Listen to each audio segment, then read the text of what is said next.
कितना क्रिटिकल रहा ये साल। ये कंसेप्चुअल क्लासेस के बिना ये क्लास हो पाना संभव नहीं है। और आज जो समस्या है उस समस्या से आप कैसे बाहर निकले? जिस तरह से महाराष्ट्र ने फिल्म को एक इंडस्ट्री का रूप दिया है, तो यहाँ बिहार में भी संस्थान को एक इंडस्ट्री का रूप क्यों नहीं दिया जा सकता है? नुकसान तो हुआ है स्टूडेंट का काफ़ी ज़्यादा, क्योंकि ऑनलाइन इतना अच्छा माध्यम नहीं है कि हर एक स्टूडेंट इतना अच्छा बेहतर परफॉर्मेंस कर सके। हमारा जो सिविल सर्विसेज की तैयारी के दौरान काम होता है, सारे एग्जाम्स ऑफलाइन नहीं देने होते हैं। कोरोना की वजह से ऑफलाइन क्लासेस जो थी वो बंद थी, तो उसके लिए मैंने ऑनलाइन क्लास ज्वाइन किया था, जो कि ऑनलाइन क्लास करने में बहुत सारी दिक्कतें आ रही थी। तो सिविल अधिकारी बन सके, अच्छे से समाज का सेवा कर सके। हमारे पेरेंट्स ये कहते हैं कि अब जब वहाँ पे ऑफलाइन नहीं क्लासेस चल रही हैं, तुम घर चले आओ। ऑनलाइन क्लास चल रहा है बट उतना इफेक्ट नहीं पड़ रहा है जितना नॉर्मली क्लास में इफेक्ट पड़ता है। नमस्कार, मेरा नाम कुमार गौतम है और आप देख रहे हैं आदर्श समाचार। लगातार आदर्श समाचार की मुहिम जारी है कि पिछले 2 सालों में कोरोना ने कितना बड़ा और कड़ा रुख अख्तियार किया है। लोगों के बीच में जो समस्याएं आई है उसमें सबसे बड़ी समस्या उस प्राइवेट सेक्टर के लोगों के लिए रही जिन्होंने शिक्षण संस्थान को अपना पेशा माना, एजुकेशन को अपना पेशा बनाया और अंधकार रूपी इस बिहार की शिक्षा को अलग जगाने का काम किया। लेकिन 2 सालों में क्या कुछ नुकसान हुआ है? क्या इसकी भरपाई सरकार ने की है या फिर आने वाले 2 सालों के बाद क्या स्थितियां बदलेगी? इन तमाम मुद्दों पर बात करने के लिए हमारे साथ इस वक्त नालंदा सिविल सर्विस एकेडमी के डायरेक्टर MD फैजुल वारी साहब हैं। सबसे पहले तो आदर्श समाचार में आपका बहुत बहुत स्वागत। जी नमस्कार। 2 साल का पीरियड बहुत ख़तरनाक रहा, कोरोना का काल था और ऐसे में इन 2 सालों को अगर आप अपने शब्दों में, कम शब्दों में दर्शकों को बताइए कि कितना क्रिटिकल रहा ये साल। देखिए, ये तो न सिर्फ अपने देश में, अपने राज्य में, बल्कि पूरे दुनिया की समस्या रही है। लेकिन सबसे बड़ी समस्या संस्थान के साथ रही है, क्योंकि हम लोग BPSC के लिए विशेष रूप से तैयारी कराते हैं और जब यहाँ पर रेगुलर क्लासेस होते हैं, ये कंसेप्चुअल क्लासेस के बिना ये क्लास हो पाना संभव नहीं है। ये जो लॉकडाउन लागू किया गया तो सबसे बड़ा जो सफ़रर है वो शिक्षण संस्थान ही है, क्योंकि इसका कोई विकल्प ऑनलाइन क्लासेस नहीं हो सकता है। एक सबसे बड़ी समस्या इसमें यह आती है कि एक तो बड़ा सेटअप लॉकडाउन में, एक तो सोर्स ऑफ इनकम की कमी थी और बड़ा सेटअप को तैयार करना, राज्य सरकार की तरफ से ऐसी कोई योजना इस संस्थान के लिए रही कि वो संस्थान को मदद कर सके। दूसरी बात कि जो सुदूर इलाका में स्टूडेंट हमारे रहते हैं, सबके पास नेटवर्क नहीं है, किसी के पास मोबाइल नहीं है और उस पर जो विजुअल का प्रॉब्लम आने लगा, सब टीचर भी अपने अपने घर में थे, तो ये बड़ा डिफ़िकल्ट काम था। ये एक अच्छी बात थी कि चूँकि ये संस्थान उच्च स्तरीय शिक्षा के लिए और क्वालिटी बेस्ड एजुकेशन के लिए जाना जाता है, तो हमने सबसे पहले जैसे ही जानकारी लग रही थी कि अब शायद लॉकडाउन हो सकता है, बहुत सारा सप्लीमेंट के रूप में हमने मटेरियल प्रोवाइड किया था, तो स्टूडेंट को इससे बहुत लाभ हुआ है उस लॉकडाउन में। साल 2003 से लगातार आप ये संस्था चला रहे हैं, न जाने कितने बच्चे आज आपके पढ़ाई लिखाई के जरिए IAS, IPS, BPSC civil services सेवा में हैं। लेकिन क्या आपको लगा था कि कोरोना इतना डेंजर रुख अख्तियार करेगा? और आज जो समस्या है उस समस्या से आप कैसे बाहर निकले? जी देखिए, ये तो बड़ा बदलाव दिखा है। 2003 से जब स्थापना हुई इस संस्थान से हुई थी तो बहुत अच्छे ढंग से पढ़ाई हो रही थी। चूँकि बिहार को उच्च शिक्षा के लिए बहुत पिछड़ा हुआ राज्य के रूप में देखा जाता था, लेकिन हम लोगों ने एफर्ट किया। चूँकि ये प्राइवेट संस्थान है, गवर्नमेंट की तरफ से किसी तरह का ऐड नहीं मिला, बल्कि हम तो ये चाहते थे कि राज्य सरकार को ये करना चाहिए। जिस तरह से महाराष्ट्र ने फिल्म को एक इंडस्ट्री का रूप दिया है, तो यहाँ बिहार में भी संस्थान को एक इंडस्ट्री का रूप क्यों नहीं दिया जा सकता है? यहाँ पर हमारे ऊपर बहुत सारे लोग आश्रित हैं, बहुत सारे शिक्षक आश्रित हैं, बहुत सारा लॉज हॉस्टल आश्रित है, बहुत सारे चाय के छोटे छोटे दुकानदार आश्रित हैं। तो इसमें सबसे बड़ी दिक्कत ये हुई कि कम से कम 10 लाख परिवार इस संस्थान पर जिसका रोज़ी रोटी चलता है, सारे सफ़र रहे, गवर्नमेंट की तरफ से बहुत उदासीनता का शिकार रहे।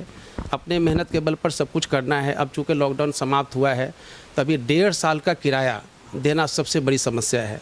जिस तरह से केंद्र सरकार ने या राज्य सरकार ने थोड़ा थोड़ा ही पैकेज सही अनाउंस किया दूसरे सेक्टर के लिए, आखिर सबसे बड़ी हमारी शिकायत ये है कि ये जो डिस्क्रिमिनेशन है, भेदभाव है, संस्थान के ही साथ क्यों है?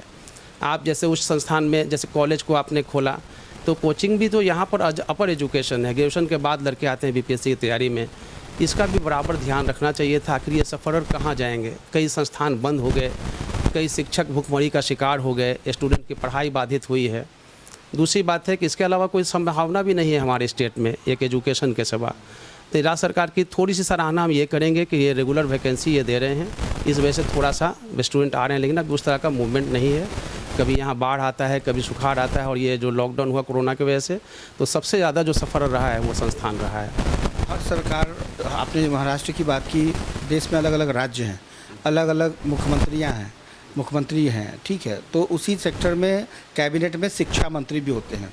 आप लोग का सेक्टर तो शिक्षा मंत्रालय से है, क्या शिक्षा विभाग आप लोगों का कभी भी इस तरीके का पैमाना तय नहीं करता है कि कभी बदहाली हो, कभी आपदा की स्थिति हो, तो ऐसे लोगों को अलग कर करके उनके लिए कुछ विशेष पैकेज की व्यवस्था की जाए? नहीं, कभी भी एचआरडी मिनिस्ट्री ने कभी ऐसा कोई प्रावधान नहीं रखा है, बल्कि जब सख्ती करने की बात होती है तो कोचिंग संस्थान पर कोचिंग एक्ट बना दिया जाता है, कोचिंग एक्ट बना दिए जाते हैं। हम लोगों का रजिस्टर्ड संस्थान है, लेकिन कभी उसके लिए क्या रिक्वायरमेंट होना चाहिए, क्या पैकेज दिया जाना चाहिए, ऐसे आपातकालीन स्थिति में संस्थान की क्या ज़रूरत है, कभी शिक्षा विभाग की तरफ से ऐसा कोई प्रयास नहीं किया गया। जो कुछ करते हैं हम अपने बदौलत करते हैं, अपनी मेहनत से करते हैं। अभी सबसे बड़ा एक समस्या और भी आ रही है कि अब जबकि इंस्टीट्यूट खुला है तो ऐसे बैकग्राउंड के स्टूडेंट यहाँ पर आते हैं जो लोअर मिडिल फैमिली के आते हैं, तो उनकी भी आय बहुत कम हुई है।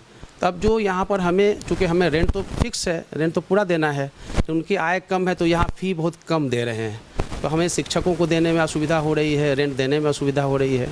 हम चाहते ये थे कि राज्य सरकार कम से कम इसके साथ भी एक ऐसा जस्टिस करे, जैसे और लोगों को कुछ विशेष पैकेज दिया जाता है, तो जो रजिस्टर्ड संस्थान कम से कम है उसको पैकेज दिया जाना चाहिए ऐसे विशेष परिस्थिति में। एक सवाल और है कि अब छात्रों की जो कमी बता रहे हैं, या जो छात्र आ रहे हैं वो भी कोरोना का कमी का या कोरोना की वजह से पैसे नहीं दे पा रहे हैं, तो सरकार को चाहिए कि ऐसे लोगों को कैटेगरी वाइज करे। जैसे सरकार साइकिल योजना, पोशाक योजना चलाती है, उसके बच्चों को डायरेक्ट अकाउंट में चला जाता है, वैसे ही इस तरीके की व्यवस्था आपकी होनी चाहिए। हाँ, निश्चित रूप से, क्योंकि हर स्टूडेंट बहुत अच्छे फैमिली से नहीं आते हैं, यहाँ पर किसान वर्ग के लड़के ज़्यादा आते हैं, और स्टूडेंट को भी इस तरह से पैकेज दिया जाना चाहिए, और संस्थान के लिए भी एक विशेष प्रावधान रखना चाहिए, क्योंकि आखिर इलेक्ट्रिसिटी का तो बिल हमें देना ही है। लॉकडाउन में इनकम नहीं हुआ, अभी पिछले महीने बिजली विभाग से हमारे यहाँ 3 महीने का बकाया था, वो लाइन काटने के लिए चले आए। जब हमने कहा कि लॉकडाउन में आमदनी ही नहीं हुई, तो बोले कि ये मेरा काम नहीं है, आप कोचिंग बंद कर दीजिए। तो बताइए, जब इतना बड़ा सफ़र है, हमें इतना बड़ा लायबिलिटीज़ हमारे ऊपर है, और सरकार जब ध्यान नहीं देगी, आखिर सब चीज़ों को आपने पहले खोला, बहुत सारे दुकानों को पहले खोला। कोचिंग जहाँ शिक्षा का ये केंद्र है, यहीं से देश में और राज्यों में लोग सेवा देने के लिए जाते हैं, समाज का एक बढ़िया रिफ्लेक्शन यहाँ से है, तो आखिर उनको क्यों नज़रअंदाज किया जाता है। साहब, आदर्श समाचार से बात करने के लिए बहुत आपका भी बहुत बहुत धन्यवाद। बिल्कुल, तो देखा आपने। आइए हम कुछ छात्रों से भी बात करते हैं इस संस्थान से, और ये जानते हैं कि उनके 2 सालों का करियर में कितना बदलाव आया है। आप किस संस्थान में पढ़ती हैं? पिछले 2 सालों में कोरोना की वजह से क्या दिक्कतें हुई? जी सर, हमें इस तरह की परेशानियाँ हुई कि जो हमारा जो सिविल सर्विसेज की तैयारी के दौरान काम होता है, सारे एग्ज़ाम्स ऑफलाइन नहीं देने होते हैं, लेकिन ऑनलाइन तैयारी होती थी, तो हमारा जो PDF में फॉर्मेशन में जो मिलता था, उसके कारण हमें दिक्कतें आती थी। याद करने के दौरान सर में दर्द या आंखों की परेशानियाँ, इस तरह की परेशानियों का सामना करना पड़ता था, या कभी कभी डिसिप्लिन मेंटेन करने में भी प्रॉब्लम आती थी। और ऑफलाइन में हमारा फोकस एकदम बना रहता है पढ़ाई करने के दौरान, इसलिए ऑफलाइन हमें ज़्यादा बेटर होता है सिविल सर्विसेज की तैयारी करने के लिए। कोरोना से पहले जो शिक्षक या जो पेरेंट्स कहते थे कि मोबाइल से बिल्कुल दूरी बना के रखो, जी, मोबाइल जो बहुत डिस्टर्ब करता है, लेकिन 2 सालों में मोबाइल से ही एकमात्र माध्यम था जिसको आप गेन कर सकती थी, जी। तो कितना डिफिकल्ट था? सर, कहते हैं कि डूबते को तिनके का सहारा होता है। ऐसे में आपदा के दौर में जिस तरह की कंडीशन बनी, ऑनलाइन माध्यम एक ज़रूरत बन गया था हमारे लिए। और हमारे नरेंद्र मोदी जी भी, प्रधानमंत्री भी कहते हैं कि आपदा को अवसर में बदलने का ऑनलाइन के माध्यम से एक अच्छा अवसर हमें प्राप्त हुआ, जिसका सभी ने भरपूर लाभ उठाया। बट सिर्फ ये काफ़ी नहीं होता है, एग्ज़ाम के अनुरूप हमें तैयारी करनी होती है। इसके सिविल सर्विसेज के लिए हमें ऑफलाइन ज़्यादा ज़रूरत होता है, इसलिए ऑफलाइन ज़्यादा हमारे लिए आवश्यक हुआ है। किस चीज़ की तैयारी कर रही है और क्या गोल है? फ़िलहाल सिविल सर्विसेज की तैयारी करूँ, फ़िलहाल मेरा MBBS क्रैक करना है, इसी की तैयारी कर रही हूँ। मेरा नाम ममता कुमारी है, मैं रोहतास डिस्ट्रिक्ट से आई हूँ। मैं सिविल सर्विसेज की प्रिपरेशन करती हूँ। क्या बनना चाहती हैं आप? मैं BPSC क्वालिफाई करना चाहती हूँ। BPSC क्वालिफाई करना चाहती हैं, लेकिन 2 सालों में जो समय रहा कोरोना के समय, क्या दिक्कतें हुई आपको पढ़ने में, और अब आगे आप किस रूप में तैयारी कर रही हैं? कोरोना की वजह से ऑफलाइन क्लासेस जो थी बंद थी, तो उसके लिए मैंने ऑनलाइन क्लास ज्वाइन किया था, जो कि ऑनलाइन क्लास करने में बहुत सारी दिक्कतें आ रही थी।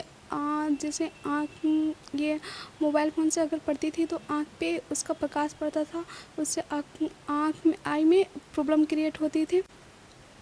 मतलब ऑफलाइन ही एक बात व्यवस्था आपको लगता है? ये बीपीएससी जो है ऑफलाइन ही एग्ज़ाम कंडक्ट करवाती है, जो कि अगर हम टीचर के पास फिजिकली और मेंटली रहते हैं सामने में तो उसके लिए बहुत अच्छा रहता है। ये बताइए कि आप कहाँ से आए हैं, किस विषय की तैयारी कर रहे हैं और क्या बनना चाहते हैं? हम मुंगेर से आए हैं और पीसीएस से तैयारी कर रहे हैं और बीपीएससी क्रैक करके वहाँ का सपना पूरा करना चाहते हैं घर परिवार का, कि कोई सिविल अधिकारी बन सके, अच्छे से समाज का सेवा कर सके।